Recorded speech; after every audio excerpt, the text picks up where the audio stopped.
you spent any amount of time watching League of Legends on this website, you've probably run into a channel called ProGuides or SkillCapped, LOL Challenger Guide, something like that. And in their titles, they make a lot of very bold claims. These are educational channels that are meant to teach you parts of the game, but of course they have to use clickbait and things like that, flashy little thumbnails to get you to click on the video. But what I want to know is if the information is actually there, if the claims made in those titles that say day 1 to day 30 Challenger or whatever really mean anything. And so I took this video they uploaded called How Anyone Can Get to Diamond in 30 Days. I watched the whole thing, all 23 minutes, and I took some notes on it. And then I hopped into a game to see if it actually would help me. Hey, real quick, before we get into the analysis, I'm really trying to hit 1,000 subs on this channel so we can get monetized, get partnered, all that stuff. So if you enjoy, please consider subscribing, and thank you so much for watching. They do pack a lot of information into that 23-minute video, but it's pretty palatable, right? The way that it's structured, you can understand it. It's not like a bunch of complex concepts being introduced over and over again. It's one concept being built upon throughout the video.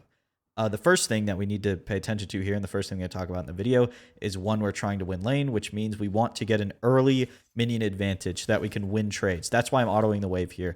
I want to get the push going towards Renekton because I want to be able to win the trades with the minions on my side. If I initiate a trade here, the minions will obviously be hitting him, and I win a huge trade.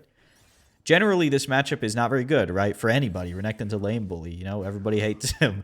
But we somehow make it work here just through fundamentals, right? They talk about it in the video as well, that at this level, at the level that I'm playing at, this is about silver 2. I think this might be a gold player. I don't remember.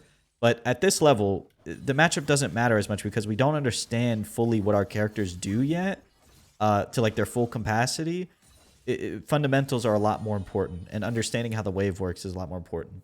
At this point, I've stacked up the wave. I have the minion advantage, so I'm very free to kind of trade with him. I've got my stacks on Aurelia, of course, so I have a huge advantage here. At this point, now that I'm watching it, though, I could have done a cheater recall maybe if I crashed the wave fully into his tower. I could have backed and got an item, came back, and had an even bigger advantage. But at this point, I'm just happy that I'm going pretty even or winning against the Renekton, because usually I get destroyed in this matchup. Because I play a lot scareder, right? I play not as confident, not as far up like this. Here, my jungler's there. I go ahead and initiate. Renekton uses all his cooldowns. I think we get a flash. Yeah, we get a flash. And obviously, we're not going to watch the whole game. I'm just going to kind of watch laning phase and show you guys some of the stuff that I learned. I guess I should explain cheater recall as I understand it. In the video, they covered it a little bit. Basically, after, I think, the second wave, you crash it into the tower.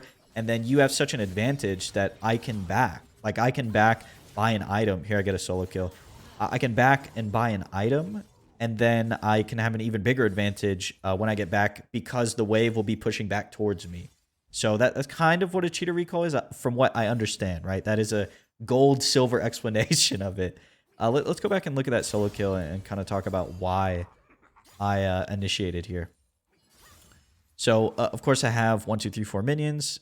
He has 5, so ideally I wouldn't fight here, but he initiates on me so deep into my minions and so far away from his that I was pretty sure I could win. I go ahead and pop the ignite. He tries to run, but I think if he would have fought, he might have killed me, or he at least would have had a fighting chance, right? He turns and runs, which basically just assures me that I'm getting this kill. So let's move ahead a little bit.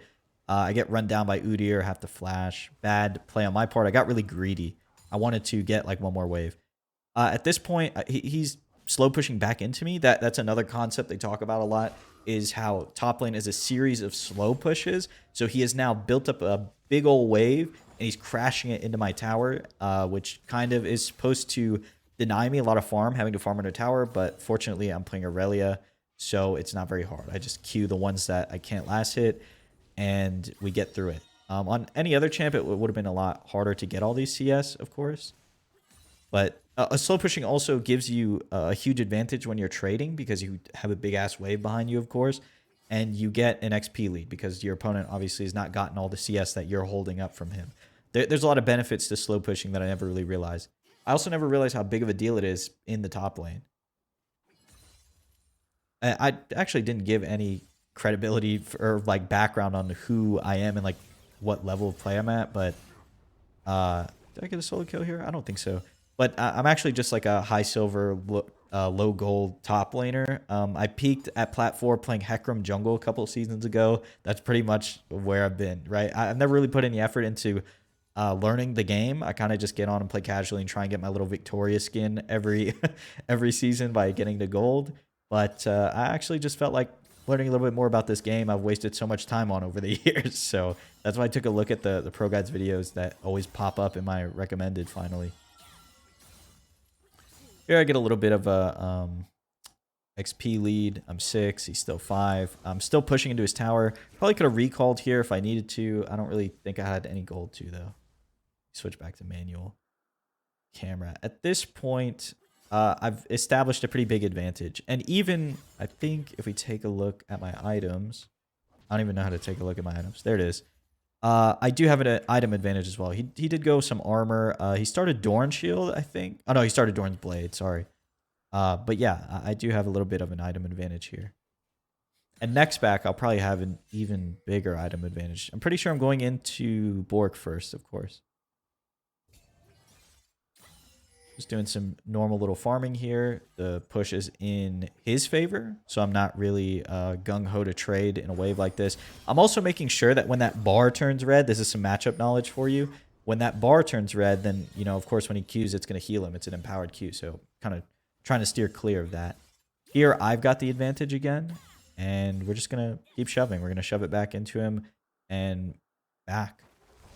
I'm just taking a look at my notes to make sure I didn't miss anything. Of course, there's a lot of information I probably missed. I'm human. I didn't pick up on every single little word they said in the 23 minutes. I just kind of picked up the main concepts that I felt I needed help with. I said there's just a series of slow pushes. When you're pushing, you win the trades because you have the minion advantage, minion damage advantage. And then remember your item advantages if you have one, right? Here, I just wanted to cut to some action. Udyr is trying to sneak a little Rift Herald. We get a good rotate on it. I'm pretty sure I get like every kill here. Yeah, I get a kill on Udyr. Renekton jumps into a 1v3. Hey, ult. Great pillar from Trundle. Get a little stun there from TF. I get that kill. And now, at this point, I'm 3-0. Right, let me switch back to me. I don't know why it went to Yuumi. I'm 3-0 at this point. So I'm pretty untouchable by Renekton. I have double buffs. And I know when he comes back, I have an item advantage. And I'm pretty sure I have a level advantage at this point. And he can't really do anything to me, right? He can't do much to me. I just win from this point forward. There are some other action-packed... Is this a solo kill? I think this is another solo kill right here. We'll watch this, and then we'll probably get to our little conclusion. Of course, he pushed... He kind of... was kind of an ambitious E from him. I notice it. I hit my stun. I Q, then I R, so I get 2 resets. Right? I did stun, Q, R, Q, and now I'm just going to auto him out, right? Probably didn't even need to ignite him, but he did R, he ulted, and I got kind of scared, so I wanted to blow everything so I didn't regret not using an ability and then somehow dying.